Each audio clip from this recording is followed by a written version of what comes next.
Here we are, and welcome to this Venus retrograde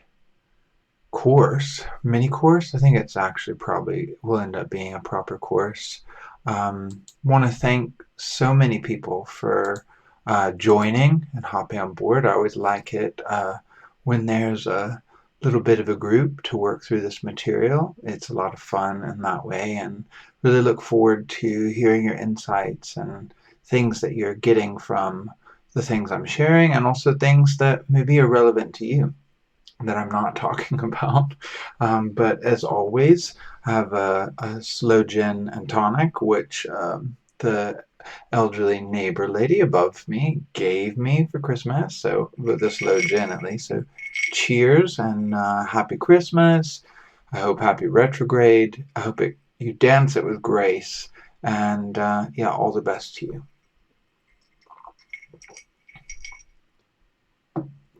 Seems very fitting to have as a drink for this. So I'd like to thank everybody that has joined me again, but also would like to say, that there's still time. Most all of my courses, I do run them in a way so that people can join at any time, and you're welcome to share any of the content any way that you would like to. However, I always think it's cool if you let people find a way to my website, and they can hop on over there.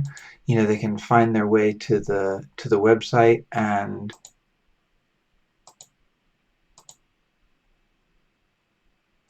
they can find their way to my website, and anytime they ever want to join, they can just go to the programs, and they'll see that there they can sign up, or they can see it, or as new content is coming online, you can go there and you find the contents for the course.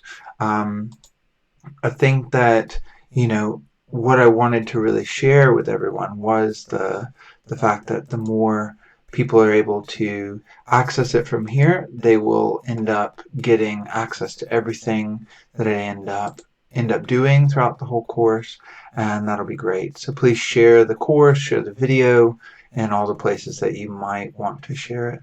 And I'd like to thank everyone who's given so generously to support this work. My wish is to keep these types of courses that I do open to everyone, and that's possible through the support of all of you. So thank you very much.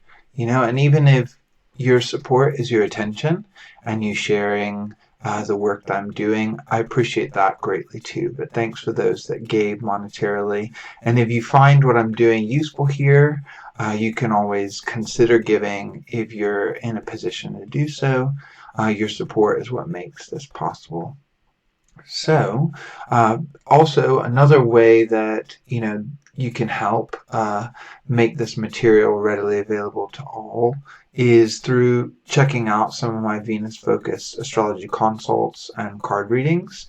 So the Venus Astrology Consult, each one of them has a sort of focus. Obviously, the astrology there, you're looking at natal Venus, looking at the natal Venus Sun conjunction as well, or your Venus star point, and then using your Venus as a way to talk about the Venusian within your life. And so that's a really fascinating consult to give, and also to get I enjoy giving these consults, I really do. And we look at also Venus transits, and since we are moving to the retrograde, we look at if there is a place where it's really impacting your own personal chart. So if you want to go on a more personal deep dive with me around the astrology of your natal Venus and transiting Venus in your chart and the Venus star, then just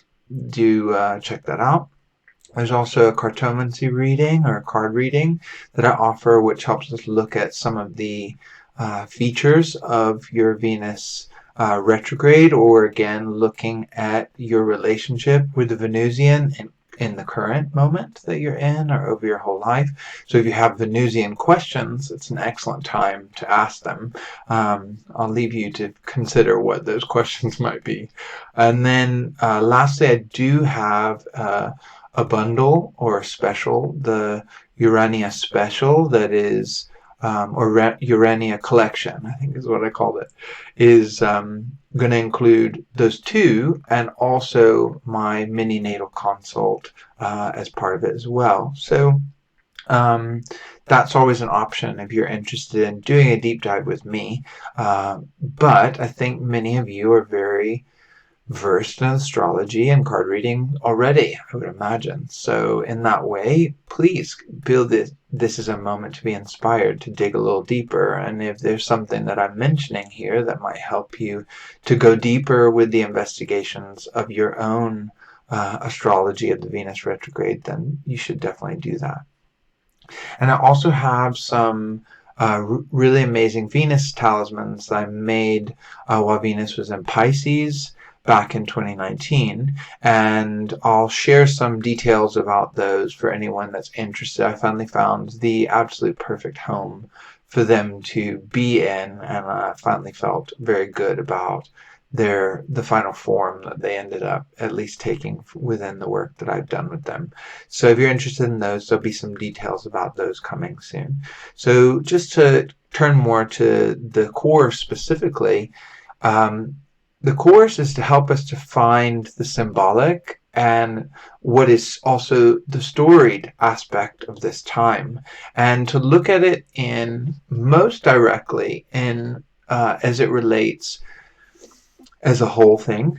So in terms of, what the Venus cycle is about and what this specific moment of the Venus cycle and why it's important, but looking at that in also a symbolic way, but then turning as we go through to story that is tied to this time, and we will look at various myths as it relates to Venus and her cycle, but also around this time. But then also to look at how we can understand that as it relates to things that are ongoing in the world, so this is Venus retrograde as a world transit is what a lot of people would use. So something that is generally impacting everyone as it relates to the Venusian sphere and the Sun-Venus relationship for the entire world. But also I will try to do my best to leave some hints for how you might begin to consider it from within your own life. And my wish is to always find more ways to engage directly with the things that I'm talking about. So you'll see this is why there's going to be 3 rites that I end up offering for you to be able to ritualize and hopefully also do some observational astronomy around Venus's settings, her final setting before she does set into the beams of the sun and go into that invisible space, but also for the cazimi between the sun and Venus, so the Venus-Sun conjunction, which is really her being in the heart of the sun, and we'll talk a little bit about that more. And then lastly, looking at from a ritualized standpoint, a rite that can be used for Venus's reappearance or first appearance in the east as a morning star.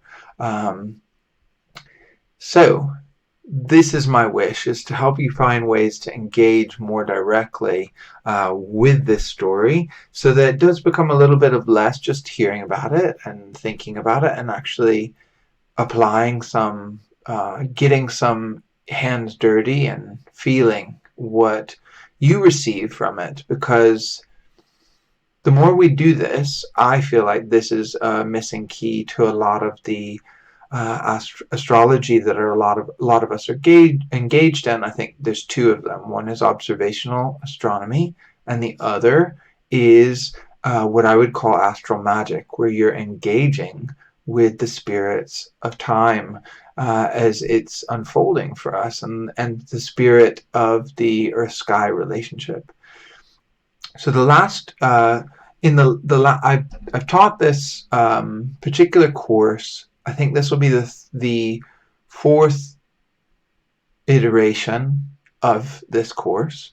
I have taught it online for 2 times already. So the last 2 times that I taught it was the first being with the Venus retrograde in Scorpio, and the second being the Venus retrograde in Gemini.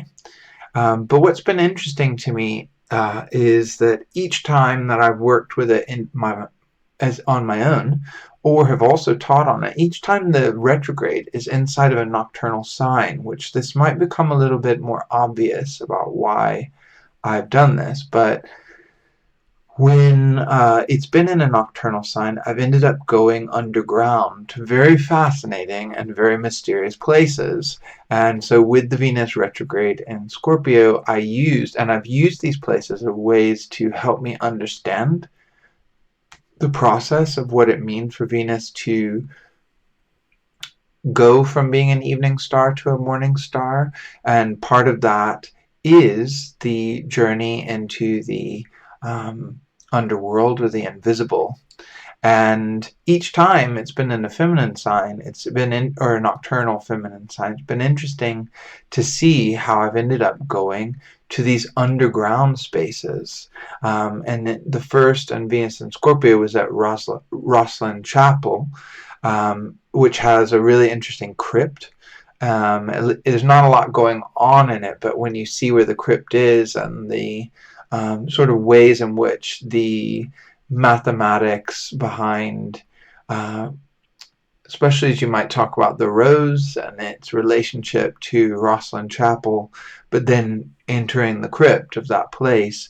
And then this last time, and I've shared a little bit of videos on my social media around it, which is the Margate Shell Grotto, which again, no idea how old it is, ultimately discovered in the late 1800s, but the story's still out. It's a fascinating place where you do go underground, and it was not known to be there until it was discovered in the last 10 years of the 19th century, maybe a little bit before that.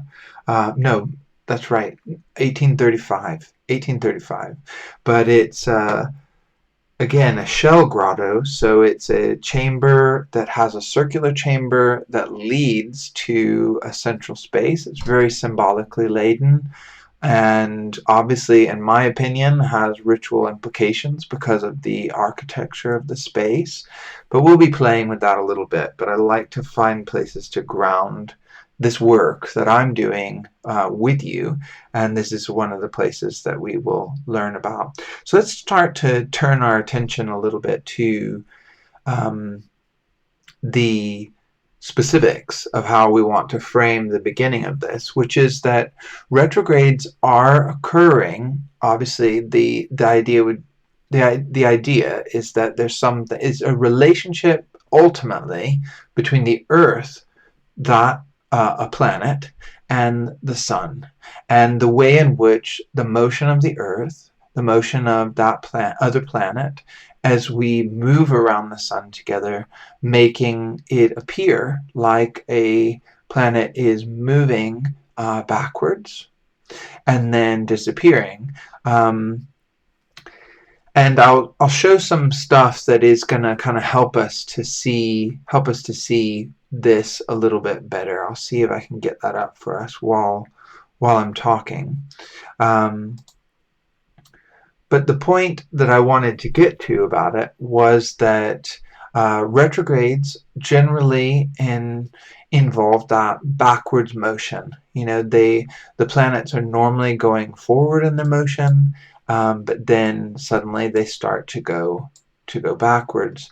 And that's something that we need to keep in mind when we're thinking about what a Venus retrograde really means. And I think that to get our head around that, what we can start to think about a little bit is the concept of returning, moving back over something that we have gone over before, but also an interiorizing, which is not maybe something that we think about always. How things, when they go backwards, they move inwards um, to an inner space. And I think that this is really helpful because it helps us to think about what Venus retrograde may mean for us within the context of the world, but also within our own life. Um, each of the retrogrades are very different in terms of each of the planets. Retrogrades are a little different. Most people have become very familiar over the last several years with Mercury's retrograde and the idea that Mercury has an association with commerce, with oral, with writing, but also with speaking, and that Mercury retrograde has to do with dealings with things, as I said, and technology and communications in general. So the idea of it going backwards, it's a time that a lot of people lean into reviewing whatever it is that they have been working on already, um, in order to start to understand it better. So with Venus's retrograde, we did get something very similar to Mercury's retrograde because they are the two planets that are held within the Earth's orbit. So of course, it being Earth's orbit, Venus's orbit, Mercury's orbit, and then the Sun. And they, as inferior planets, they have a very particular shape to their retrogrades, and the superior are the ones that are outside of the Earth's orbit, Mars, all the way to the farthest thing that we want to really talk about, whichever planet you want to include. They are all involved in a different cycle, which I talk about for sure when I do the Mars retrograde course. But you can look at a superior planet synodic cycles, or and you should be able to find out about that. I'm sure there's lots of information about it already, but we will look at it. But we'll look at how the retrograde points of access that we have as it relates to the observational, as it relates to the symbolic, as it relates to the storied. And the idea, again, is trying to bring us into this more and more. So I think I've got my program up here and running. And if no one's ever used this program, it's a really amazing free free software that is called Zet Light. Let's pull it up.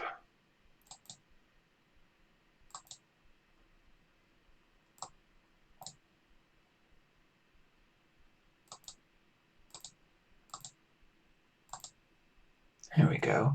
So there's Zet Light. So what I love about this particular software is that you can go through all three different ways of really looking at, or three different ways of looking at it really easily. One, you can go to the chart, which I apologize looks super messy because I resized it so you can see more of the heliocentric model, which is the one we're going to look at, but you can see the cosmos expression, and you can also see the expression of it from the sort of celestial sphere, or looking at it from the side of the celestial sphere, as I said. Oh, and also a geographical map, which you can see I'm doing it where I am right now in Kent, in England. So if we go back to the cosmos, what you can see is that, right, here's the Earth, here's Venus, here's the Sun, and here's Mercury. And if we wanted to, we could go forward in time and we can look. So this is today's date. Excuse me. We could look at the Cazimi, which, if I'm correct, happens on the 9th of January.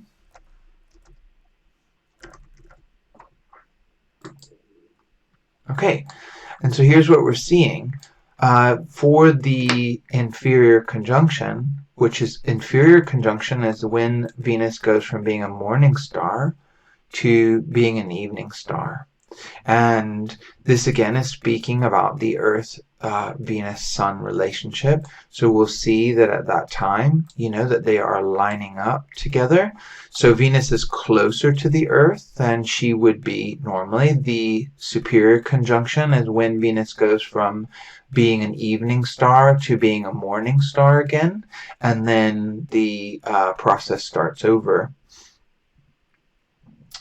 And the point really here being is that Venus, Earth, Sun is definitely going to give us this pattern that's similar to Earth, Moon, Sun, which is when we see that our new moon begins. So in many ways, this is like the new moon of Venus. And I think what's really cool about that is it allows us to start to think a little bit more about what's going on when we're thinking about a Venus retrograde cycle, that it is going from this evening phase to a morning phase, and there's this transitional moment, a liminal moment that is existing between the two of them.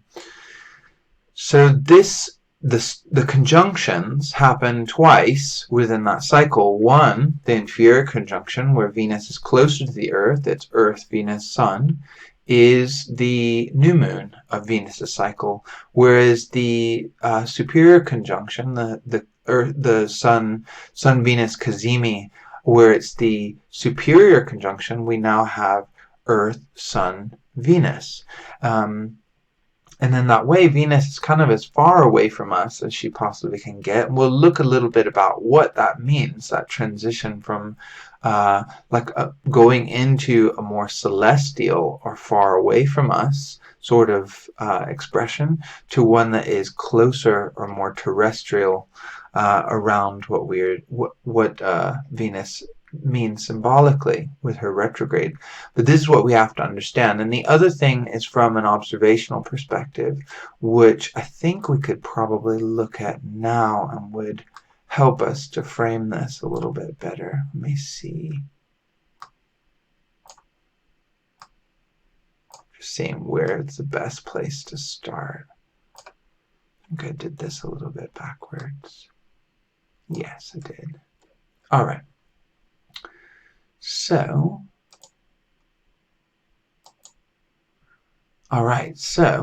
what we can do to begin with is to think about the Venus retrograde as it relates to morning and evening and this in-between phase. So when Venus is an evening star, Venus has a very quick ascent and rises up very quickly in terms of her distance from the horizon of the Earth, and has a very slow descent. So that's what we've been experiencing lately.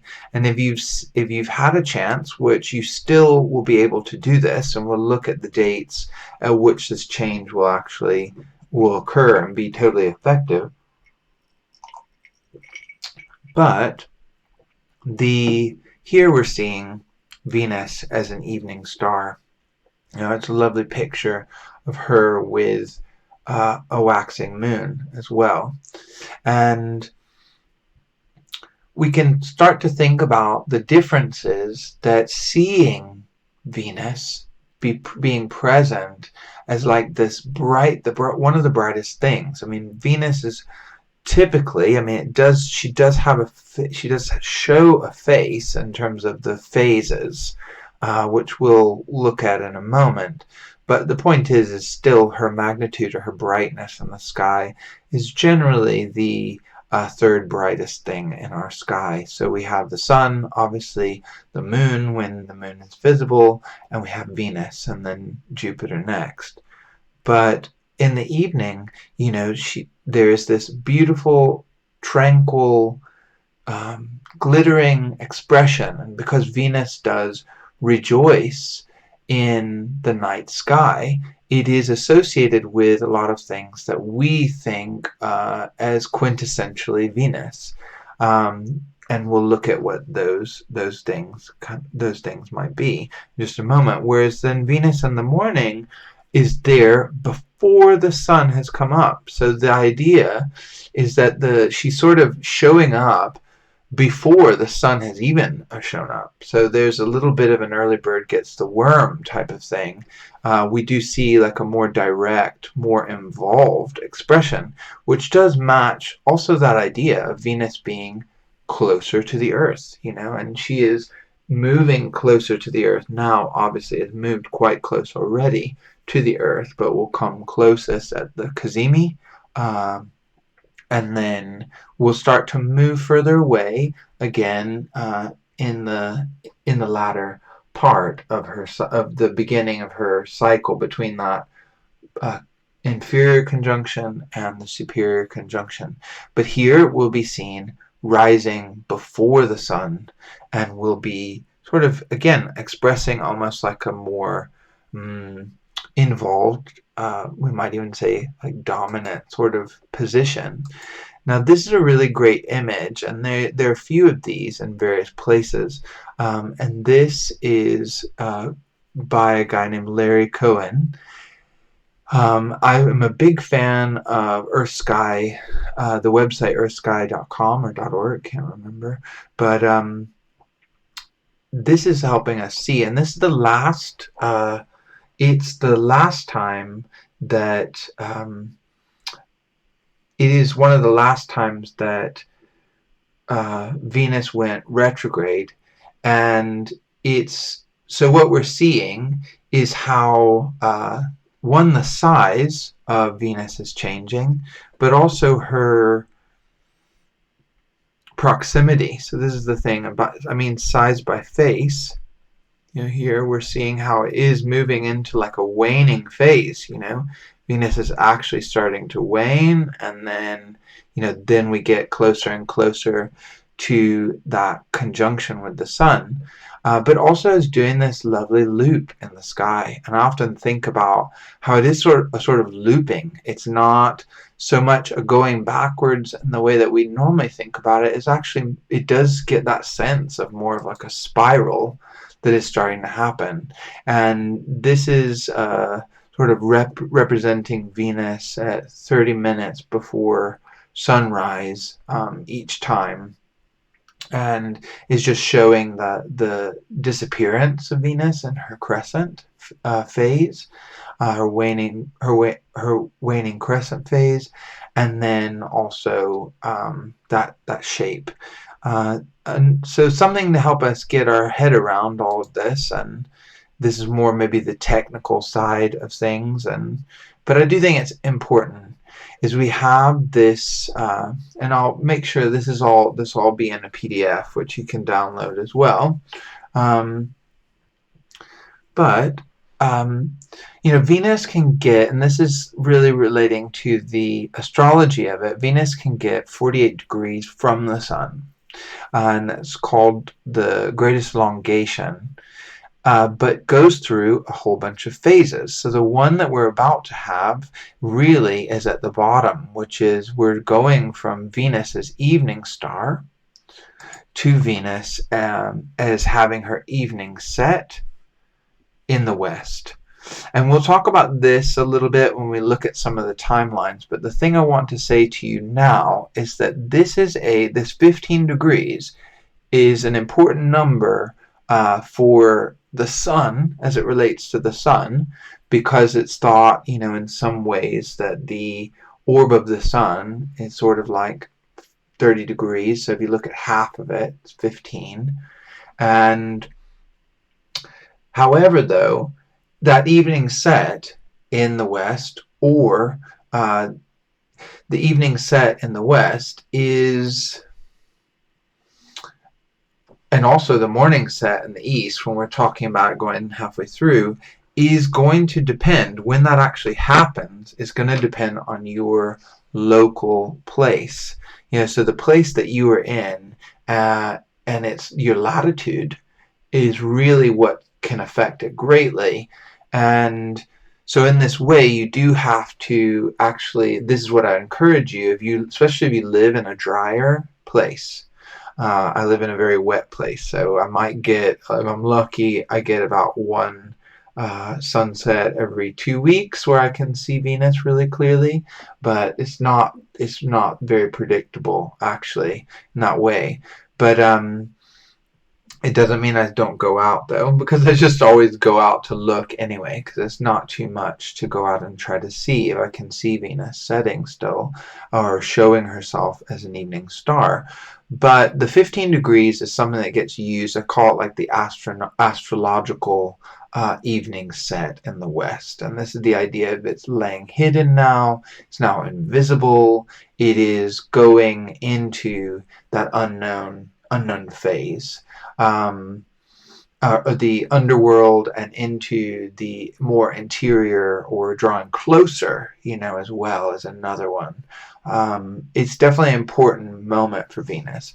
But where we should really start, if we're looking at from beginning to end, is, like I said, the inferior conjunction, which is what we're having, what Venus is moving towards now in her retrograde cycle. It's always going to happen when it's retrograde. And again, we have Venus between the Sun and the Earth.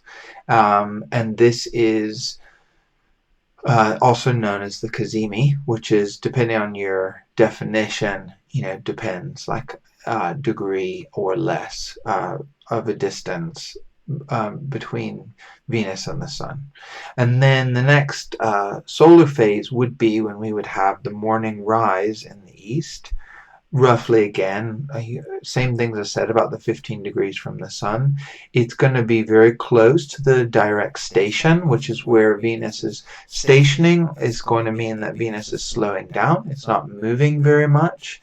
And this happens at 11 degrees for Venus around this time. So when Venus goes, for instance, when Venus is stationed retrograde this last time, Venus has spent a good deal of time. We're right in the middle of it. But she spent about, a week or so in total at 26 degrees. So that's where Venus is slowing down so much, and then in this case we'll slow down so much at 11 degrees, and then we'll station direct, and that's on the 29th of January. But stays for several more days. 1, 2, 3, 4, 5, 6, 7 more. Stays for a whole week more, still at 11 degrees. So it goes very slowly. It's slow to climb to its greatest elongation, but then it's quick to descend. And during that whole time, we have Venus as morning star. She's visible in the east pre-dawn, and will always be later than the Sun in the zodiac.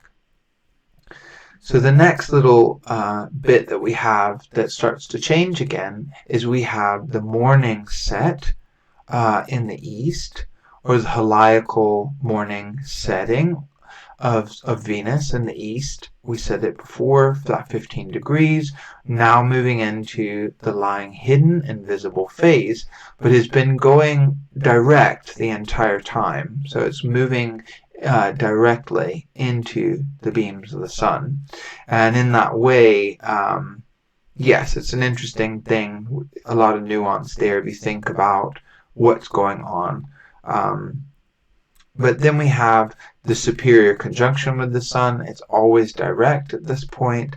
It's the far side of the Sun from the Earth, so it's that celestial form of Venus is really showing up now, and then we start to see her as the evening heliacal rise, and by that we mean it's rising out of the beams of the Sun. And so that's the thing to get. It's like, again, that's going to happen in a distinct way depending on where you are, which is why I would encourage the astronomical observational aspect to really get a sense of when that's hitting for you. But I have some general, in the timeline that I've shared with you guys, I have some general guidelines about when it'll happen for most all of you, based on where I think most of you probably are living. I would love to hear about your own observational experiences, and especially if you do it in a very animist way where you're using it as a chance to have encounters, with this change and witness these changes. So there's that fast to climb to greatest elongation and slow to descend. And then I spoke about these latter two because this is where we are right now, still visible as an evening star, stationing retrograde, and then having its evening set near the retrograde station, or after the retrograde station, and then lying hidden, now invisible.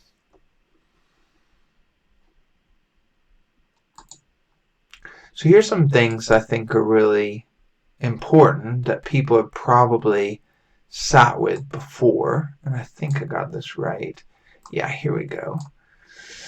So this is an image by, I also really love Guy Ottwell's blog. He has a great blog, so if you look him up at universalworkshop.com, it's a great blog to subscribe to.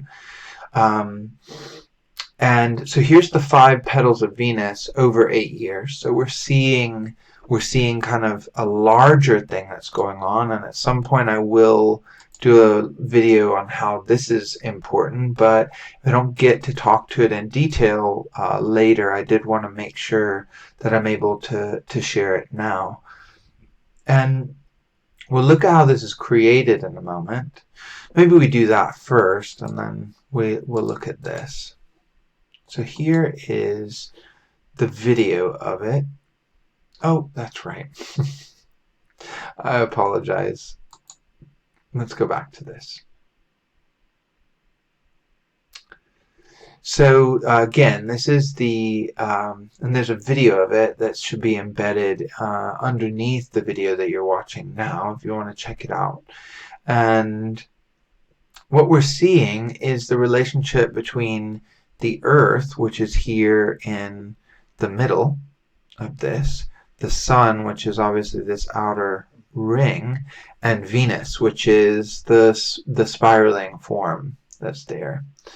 And what we see, these interior pieces, all of these ones in the very middle, these are all those inferior conjunctions. So that's Venus spiraling to come closer to the Earth, and it is directly related. The loop there is directly related to Venus's retrograde cycle. And what we can see is the last times it's happened, which is we're coming up right now. We have the 2022 retrograde cycle, which is happening here, and that is related to the Venus star participating in Capricorn. And what you can really see too is, if you look, is that this is representing different parts of Venus's cycle, and these are places where the star point is happening. It's happening in that area where Venus is moving out to that, and when it would have been in alignment with the Earth again at the middle, and then the Sun and Venus on the outside. But if we look back, to the last one, we've got the 2022 retrograde, which occurred in Gemini, and then we have the 2018 retrograde, which occurred in Scorpio, and we have the 2017 retrograde, which happened in Aries. And then soon enough, we will have the 2023 retrograde, where it happens in Leo. And this is that 5-pointed star, that pentagram shape that is associated with Venus. And I would like to spend more time talking about this, but let's work right now with the fact that this cycle takes, a complete cycle of this kind takes 8 years to come to completion. So from one retrograde occurring within the same spot, it will then have 4 years later a corresponding superior conjunction, where now, so we've had the retrograde and the cazimi, the star point, Sun-Venus conjunction at the start, Venus's new moon, and then we have her full moon 4 years later in that same sign, and then 4 years from that, roughly, we would have again another retrograde and another cazimi in close to that same spot. We'll look at it. So this is what we're having now, is a coming of the end, or the beginning, or the spiraling up or deeper, or however, whatever analogy we're wanting to use, of the Venus star point in Capricorn as it relates to it. And there's larger, really fascinating cycles that have been well documented by cultures for very long periods of time. And a well-known one is the almanac, the one of the almanacs the Maya have, which is based on the Venus's larger cycles as well, and really fascinating stuff. I think we'll have a little bit of time to talk about that at some point in the course. And yeah, the way that it lays in these longer cycles. So we'll see where it lines up with some of the other stuff in just a moment. But let's look at this really quickly. I want to start talking about what it means to transition from the evening to the morning. And the way that I would like to think about it is by looking at some very fundamental things as it relates to the considerations of feminine and masculine, as it refers to within Western astrology, but also the way that those principles are not the same, but do lay next to others, which is nocturnal and diurnal. And obviously Venus is a planet that is, this is something that does line up along something that's called sect in astrology, but in other ways it lines up also because it also relates to the planets themselves. So we have, for example, with the feminine planets, we do have the moon and we have Venus. And there is some people that sort of have, there's a bit of a thought, if you will, that potentially Saturn might go into that as well. So I'll put it in brackets. Whereas the masculine planets, we have the Sun, and then we have Jupiter, and then again we have Saturn. This is more well-established idea. And then Mercury, true to Mercury's nature, ends up kind of being able to play that in-between place.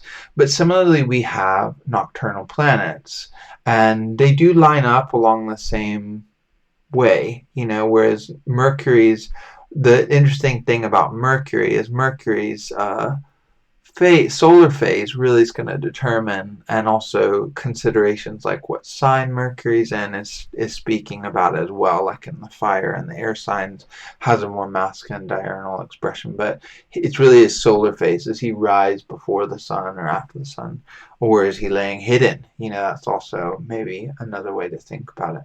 But the things I really want to draw forth from this is that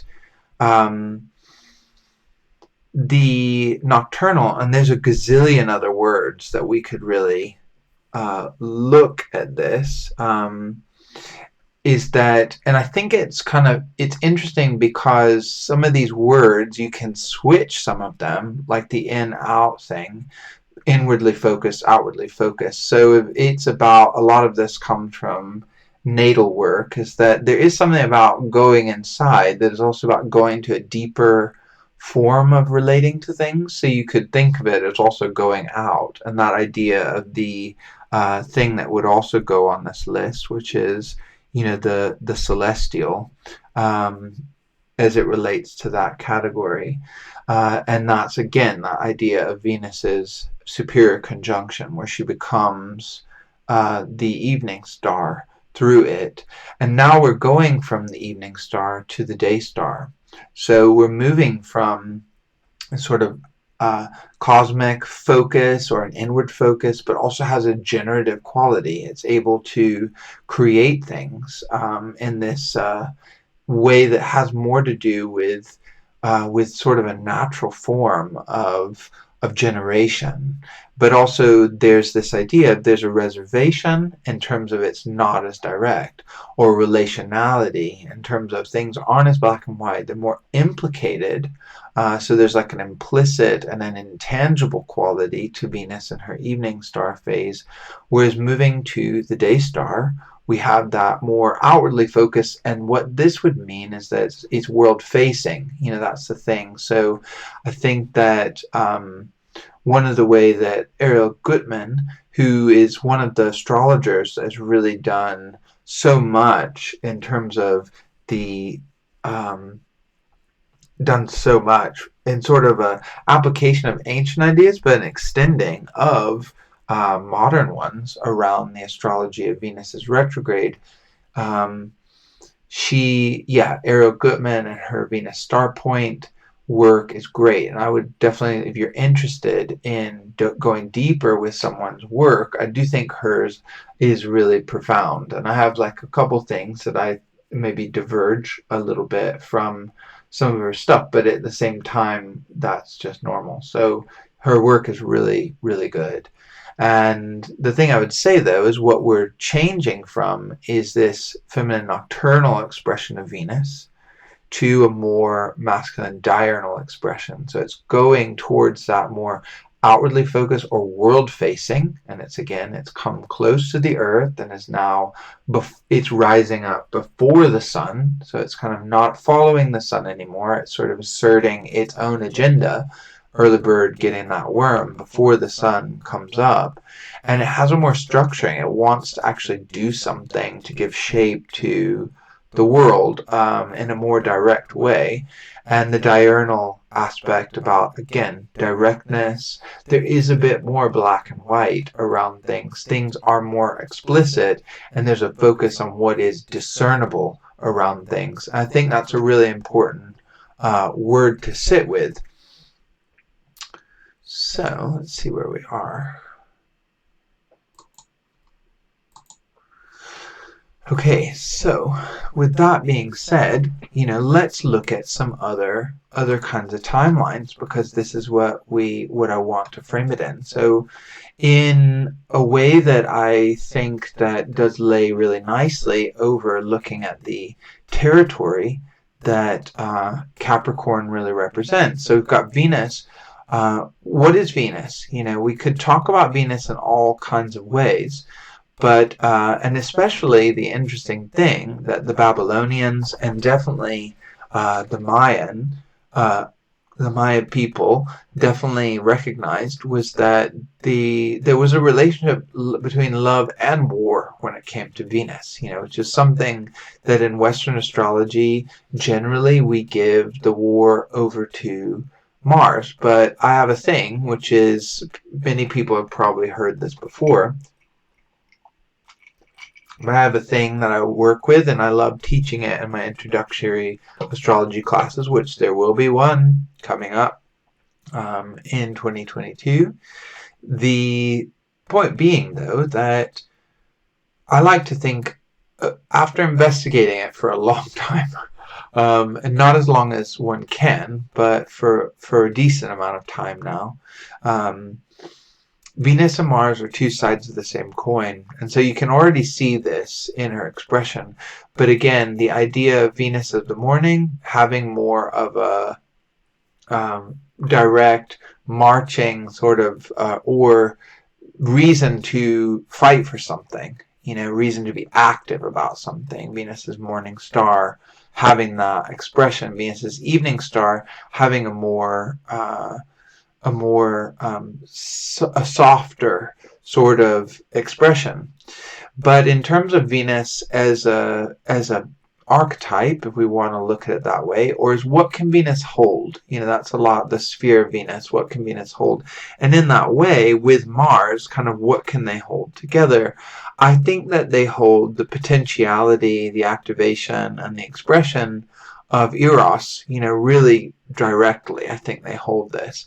And but in particular, the way that Venus shows the potentiality of Eros. And I don't just mean sex, I think that that's the thing, but I also don't not mean sex. I think that the sexual implications of what I'm talking about are very important.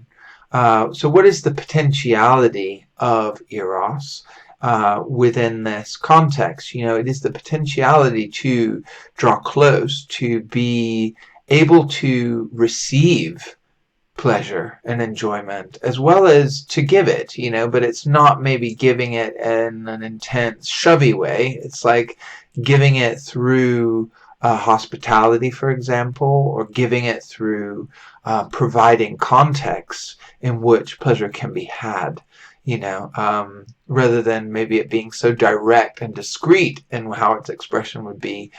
There, I think we're more with a sort of atmospheric erotic capacity, if you will. But something that I think is really interesting that sits with it, I'll try to go back to it a little bit more, is how this time that Venus is stationary retrograde, and it's fascinating that it is happening over the winter holidays that many of us might be involved in. It's tied to old things that do relate to Saturn, like as a planet, in a really interesting way, but also to the principles of enjoyment. And by that I mean the Saturnalia, which would happen, around this time of year and culminate, depending on which version we look at, like starting around the 17th of December and culminating at the 21st to the 25th of December, depending on what your calendar was like at that time. But it's, again, happening in the dark time of year when it's the darkest. But also the wild hunt, which is something I've spoken about a lot at the as it relates to the material I put out around the nighttime of year, and you can pop over to that area. The contents are there, and there is a section called Into the Yuletide, I think is what it's called, if I can remember. And I do speak a decent amount about the wild hunt there. But this idea that there's a sort of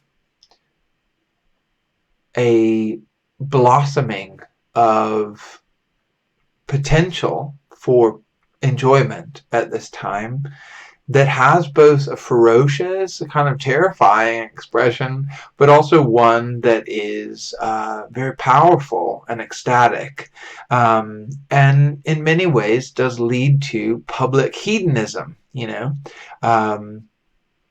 and again, that's not something, if we're talking about the reversal of the normal social order. So this is a time of year that is aligned very nicely with Venus's retrograde, because we have Venus like moving closer to the Earth, not being visible anymore. So it does have that expression of kind of drawing inwards, in that way. And I think because of what Venus represents, even though a couple things, one piece I would say is that when Venus is not visible, and this will become clearer when we talk about some of the stories that are there, but if you take the storied idea around Venus's retrograde as it relates to the Babylonian stories, you have Venus leaving the sky and coming to Earth briefly, at least in my interpretation of it, because that's where the entrance to the underworld is, and then entering the underworld, and then maybe being retained in the underworld for some reason. And when the party girl of heaven, sort of retained in the underworld, the animals stop copulating, the plants stop producing, human beings stop producing.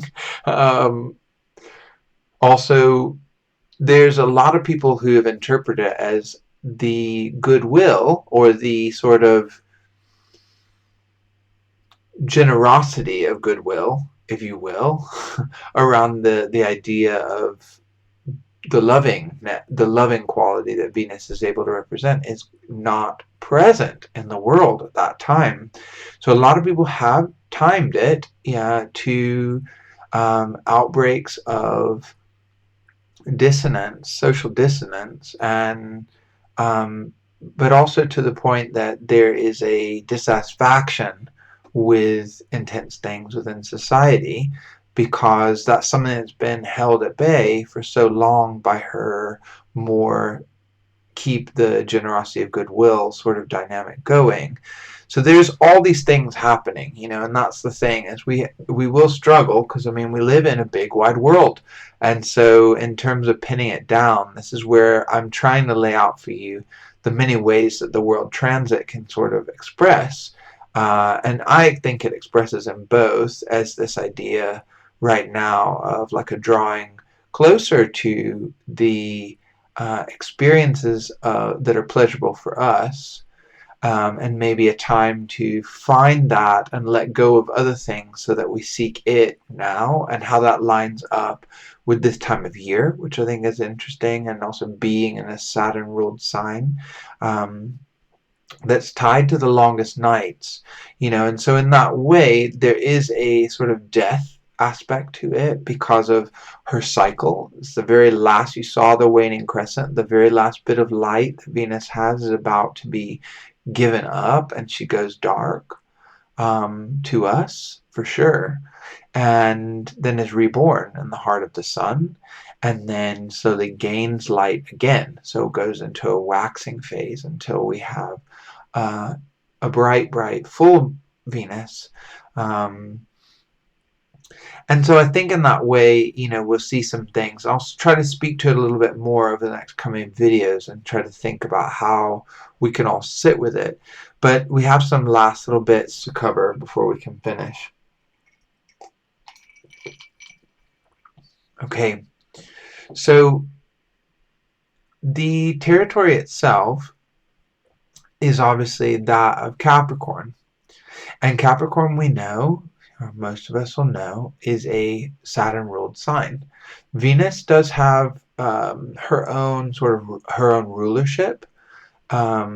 She rules it by element or triplicity, specifically the day triplicity lord, which don't worry too much about that within this context, but triplicity rulership does suggest that she has a sort of familial or associative connection to the sign of Capricorn. And if we do think about it, Venus rules the earth sign of Taurus, and so therefore there is this idea of the earth sign trine, the trigon lord, or she's the trine lord of the earth sign. So she's the day triplicity lord, and that gives her a little bit more influence and power there, which is something we need to consider.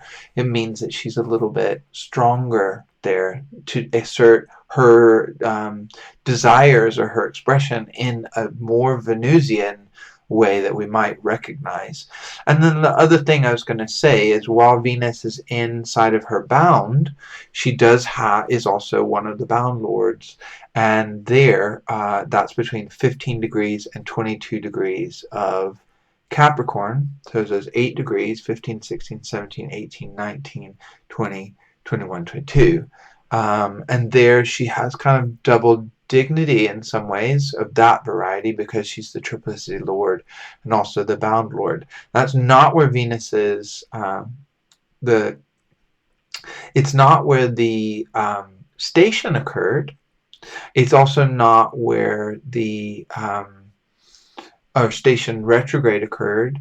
It's not where the station direct occurred. However, something I do think is interesting is that Venus is Cazimi when she is in the sun, the lap of the sun god, the sun king. When she's in the heart of the sun, that furnace that reforms her, if you will, for her next cycle. It does happen at 18 degrees Capricorn, so it is inside of that bound. So that's something that interests you. You should maybe play with that idea a little bit more. It has a little bit more punch, if you will, within that space. The other piece that I want to kind of talk about before we look at the timeline specifically, which again, all of this stuff will be shared with you, is the idea of this happening within the Cancer Capricorn axis. And also saying that the importance of the sign of Capricorn in the last few years, as opposed to planets that are slower moving, kind of setting some major things in motion as it relates to the sign of Capricorn. And Pluto has been in Capricorn since 2008, and it still has a little bit of time left there till it moves out, which I believe is in. Just had that in front of me. Should know. First moves out, I think it moves back in again, but we're talking 2023. So it first moves out of Capricorn in March of 2023, but then it goes retrograde again, moves back into Capricorn, has the last little bit, and then moves out for good in January of 2024. I don't think it'll retrograde back into it again after that. No, I'm pretty sure. Oh, briefly. Yeah, it does again. It's kind of flirting with that boundary into the retrograde in 2024. So it must be the next year that it's into Aquarius fully and permanently as part of what it's doing. But anyway, Capricorn or Pluto's been there for quite a long time. And the other thing is that we had the Saturn-Pluto conjunction, the Pluto-Saturn conjunction in January of 2020. And the co-presence of Jupiter there throughout 2020, which is a place that Jupiter is not really able to give his sort of grace and blessings in the way that Jupiter would like to. So it's a lot of negating negatives and kind of sucks a lot of the benefic power out of Jupiter's expression in the world. And then Mars's entry into that sign as well, and all that general co-presence of Saturn, Pluto, Mars, while Jupiter is there as well. Yes, and we understand kind of the way things have played out in the last little bit of time, and since 2020. It's not been easy for most of us, to say the least, and without going into like any specifics around that, I think we need to understand that Capricorn is a very important sign for the unfolding of world events. And so in that way, I think Venus's retrograde in Capricorn holds a lot of interesting things, because we now have something that is a very prominent resetting, or like a forging of Venus's cycle within that sign. So if we think about the Cancer-Capricorn axis, just sit with it again. So we have that idea of the potentiality of Eros is kind of being held by Venus in this way, and its expression. And we have that happening within an axis that literally is around death and rebirth. Something I do as well, just like I did with Venus and Mars, is thinking about the Saturn's relationship to the Sun and Saturn's relationship to the Moon, because here we have a Moon-Saturn pairing with the relationship between Capricorn and Cancer and the different things that they represent. So here we have something that relates to the death rebirth cycle, nurturance, decay. I also think that the truth and power of long time is really held within the sign of Capricorn, whereas the truth and the importance of dealing with things in the shorter term is also very much there within the Cancer cycle. The Capricorn being able to really show the power of the most ancient, the most ancient. Not that Cancer can't show the ancient, but Capricorn shows the most ancient. And that idea of the grandmother, or the grandfather, if you will. And especially the human cycle, the idea of, getting into old age. And something that I relate it to is based on a story a friend told me about that relates to his encounters with a form that he knows as Grandmother Bear, um, who would tell him around this time of year. He's a friend of mine and a mentor and one of my teachers in the past, called Donald Ingstrom. Donald would talk about how Grandmother Bear would always tell him to make pies, and I like to think make pies around this time of year, because what she would say to him is that make pies so that when you die you'll taste all the sweeter. And I like this idea of the thing that gives birth to us also being the thing that devours us, which I think you have to kind of sit with within the Cancer Capricorn axis, for sure. But also this idea of really seeking the enjoyment of the most ancient, this idea that maybe is Venus in Capricorn. Seeking enjoyment in the long lasting, what will create so I'm trying to turn more to Venus here more directly, but creating enjoying the opportunity to sort of engage in how can we enjoy for the long term. Realistically, what is that? It's a realistic look at that, because we're talking about the things that will survive to the longest,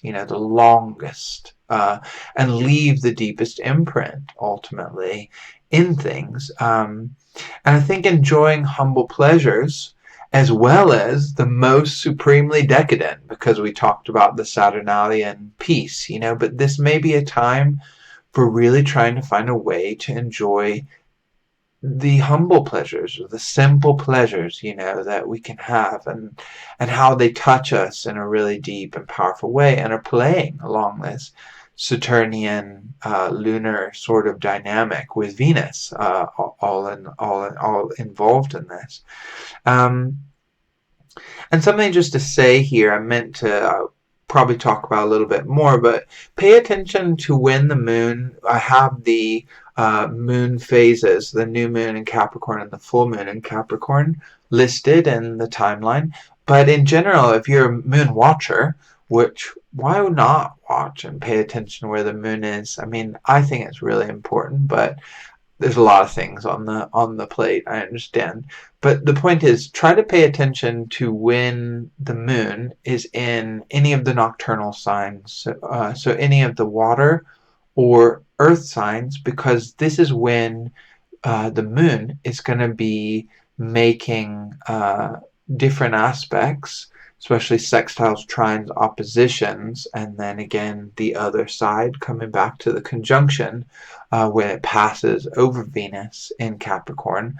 So throughout the whole thing, there's a little bit of something I want to mention now, I might as well say it now, which is that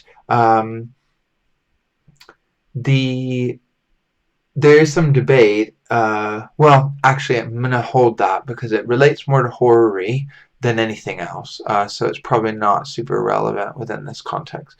But the thing I want to mention about the Cancer Capricorn axis to sort of end on, for us to sort of sit with, is the idea of it being, in my opinion, the axis of life in its totality. And by that I mean all the things that are necessary for life, which includes decay. So in that way, we can also think of it being the Cancer Capricorn axis, being the flesh and the bones, the blood and the skin, the river as well, and the bank of that river. Practical piece that I want to say before we go towards anything else is that I think the most important thing that we could do during this time is, especially because outside of, if you're called, do some observational stuff, learn to see Venus in the sky, see if you can catch the last few times that Venus is visible as an evening star, because then you'll know very specifically when to ritualize and sort of bless her or lend your blessings to her and ask and give your wishes to her.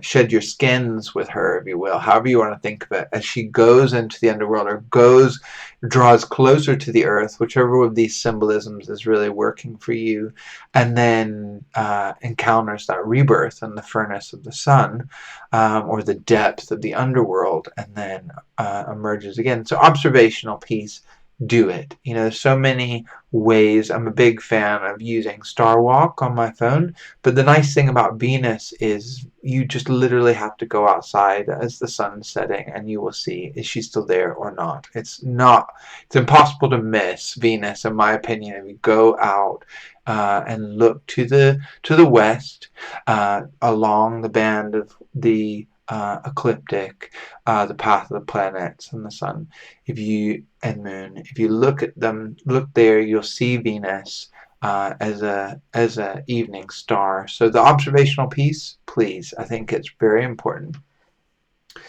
But outside of that, it's a busy time of year. I mean, the fact that you've even made it, I'm like an hour and 10 minutes into this, the mega intro. But the idea that I want to get across is that it's a busy time of year. The things that are important about this time of year will play out in your life. So what I would like to encourage you to do is, especially at this time of year, I think that something that really matches so beautifully to this time is giving love to those who are hard done to. I'm not trying to say that you need to rescue everyone, because it has to be within your own capacity. It has to be. But if we think about Venus being involved in Saturn's sign, whoever is in difficult circumstances, they can be sort of the Venus blessing for those who are hard done to. I was thinking about I often think around this time is, what is it that I have that I can give? How can I be a version of the giving of this time of year? And I think this is a really powerful one. I also think because Venus is triplicity Lord, it's a really powerful time to not be, and it being a Venus retrograde, it is a powerful time for some very intimate gatherings with friends and sharing, the power of the love for those, especially friends that you've had for the longest time. If you can find some way to give them a little bit of extra love, I think it's a beautiful thing to do at this time. And also to flirt and enjoy what I'm talking about there, which is the ecstatic aspect of it, however you want to approach it, the hedonistic side of it, take care in how you do that, but also how you can really find that ecstatic state within simple pleasures, like really within the most humble pleasures, how they can give you that as well. So in many ways, I would like you to not do too much more, because you probably already have too much that you're already doing.